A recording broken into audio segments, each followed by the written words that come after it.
Хумаза деген ким? Көңүл буруңуз. Азап болсун, тозок оту болсун кимге? Ал-муктап, ар бир ушакчыга. Ат-таан фи арадин нас ва караматихим, адамдардын абийирин төгүп, адамдардын кадыр баркын жер менен жексен кылып тепселеп, адамдардын айыбын тапкан, айыбын чукулагандарга азап болсун дейт. Айыпты ким чукулайт? Айыбы жок адам чукуласа ажырашат.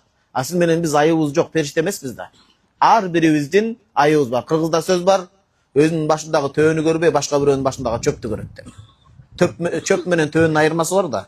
Ар бирибиз кемчиликтүүбүз. Олия деп кимди айтат? Ханафи мазхабта Акида Тахавияга түшүндүрмө жазган Абдул Гани ал-Гунайми деген чоң ханафи алым өткөн. Ошол түшүндүрмөсүндө акыйдада биринчи бетинде кириш сөздө мынтип жазган: "Вал камилу олия, Аллага жакын адам бирөөнүн жакшылыгын көрүп, өзүнүн гана кемчилигин көрө билет. Ва нақс алеми болбоңур жарыбаган жаман адам, жарыбас адам өзүнүн толуктугун көрүп, бирөөнүн кемчилигин гана көрөт" дейт. Туугандар, өзүбүздүн кемчиликтин үстүнөн иштесек жакшыраак болот.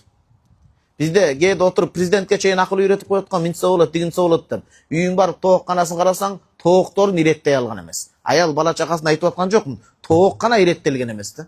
Тоокторду иреттебей туруп, анан ажого акыл үйрөткөн жакшы эмес бир тууган. Өзүбүздүн үстүбүздөн иштесек жакшыраак болот. Вайлул ликулли хумаза, хумаза деген ушул экен, көбүрөөк ушак айткан адамдардын абийирин төккөн адам. Валаммазин, лумаза, лумаза деген эмне? Касирулан суахуа ал-айяб, адамдардын айыбын чукулайт дейт. Аллади ят'ану бин-нас хуфиятан, көзгө көрсөтпөй айыбын чукулайт экен. Кантип көңүл буруңуз? Бил лисан, тили мененчи. Тиги жерде укпай отурат да, бир адам отурса, тетигини көрдүңбү деп баштайт да, айыбын чукулап.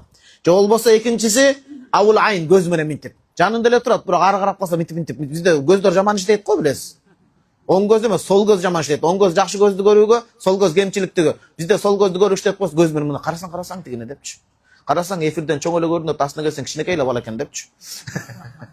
Албетте тамаша. Көз менен мынтип көрсөтүп коюшу мүмкүн. Ито курсагы бар экен бир аз депчи.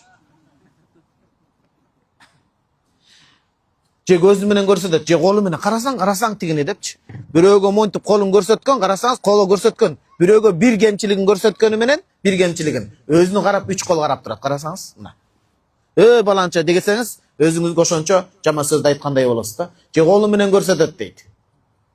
Аурас же башы менен көрсөтөт, карасаң дегени депчи. Башты кыймылдаткан намазда гана кыймылдаткан жарашат экен да.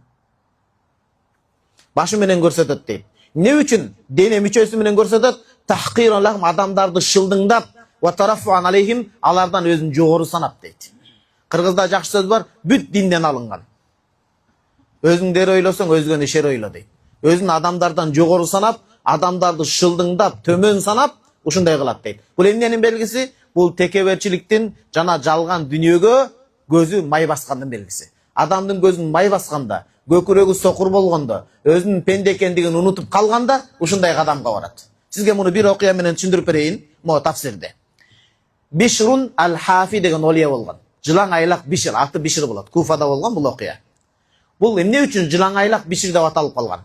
Бул өзү мындайча айтканда министрдин баласы болгон. Министрдин баласы болгон. Анан илгери баягындай күңдөр көп болгон да, кулчулук заманы. Күнүгө кечинде жоро жолдошторун, санаалаштарын чакырып, күүчү, чоорчу, барын чакыртып, күңдөрдү бийлетип, арак шарап ичип, анан зинага барып шунтип майрамдайт элет, таңга чейин. Багымдаттан кабар жок, куфтан намазынан кабар жок, кошунанын тынчын алып атам, бузуп атам кабар жок. Бардык нерсени кылам деп өзүн билимдикке салып, ошентип майрамдап атканда мунун эшигин бир дуана, бечара, мискин адам тыкылдатып кетет. Анын сакчылары болот, илгери сакчылары болгон, жөө желдеттери. Көркө ал десе баш алган. Тигини куалап ийет, сөзүн укпай эле. Бул окуя 3 күн кайталанат. Анан жанагы Бишир байкап калат. Ким келди? Көңүлдө эле бурбаңыз кожоюнум. 2-3 күндөн бери бир жүдөгөн, араң сылтып баскан бечара адам келип эшикти тыкылдатат. Эмне дейт? Билбейм, бир сөздөрдү чулдурап айтат, бирок аны биз мааниделе берген жокпуз. Өзүнө дагы, сөзүнө дагы дейт. Дегенде бул күтүп калат. 4-күнү күнү тыкылдатканда өзү барып караса, тыкылдап жан жөөкөрлөрү дияка кубалап ийген болот сүрөп. Аркасынан кубалап барып, сиз мага келдиңиз болбу? Эмне деген сөздү айттыңыз деп. Бир эле сөз, эмне сөз? Ас-сахибу хадатар хуррун ам абдун. Ушул хан сарайдын ээси. Бул эркин адамбы? 100%, эч кимге жаратылбаган, эч кимге баш ийбеген, өзүнө ээ болгон эркин адамбы? Же бул бирөөнүн кулубу деп сурадым дейт. Сөз жеткен да буга. Бардыгыбыз, ооба, эркин маанидебиз, бирок Аллахтын жараткан пендеси кулубуз да. Sözü жүрөккө жеткен тооба. Мен тооба кылдым, мен жараткан Алла Тааланын кулумун, пендесимин деп бут кийимин кийбестен тооба кылып жерге эсип кеткен деп айтат. Ошон үчүн жылаң айлак биши деп айтылган. Бизге антип кетиш шарт эмес, бирок өзүбүздүн ким экенибизди жок дегенде умурада жүргөндө эстетип коюшубуз керек. Нафси деп, нафсини карап. Сен кимсиң, мен киммин? Биз өзүбүздү жараткан, каалаган нерсебизди кыла бере турган, ошол өлсөк эле бүтүп кайра тирилбей турган жанбызбы? Же Кудайдын пендесибизби? Кудайдын пендеси десең нафсим. Пендеге ылайык жүрөбүзбү? Же жаратуучудай болуп жүрөбүзбү? Пенде жашоодо эки сыпатта өмүр кечирет. Же жаратуучунун сыпатын алып алат, же жаралган сыпатка ылайык болуп жүрөт. Жаратуучунун сыпатын алып алат дегени текебир болот.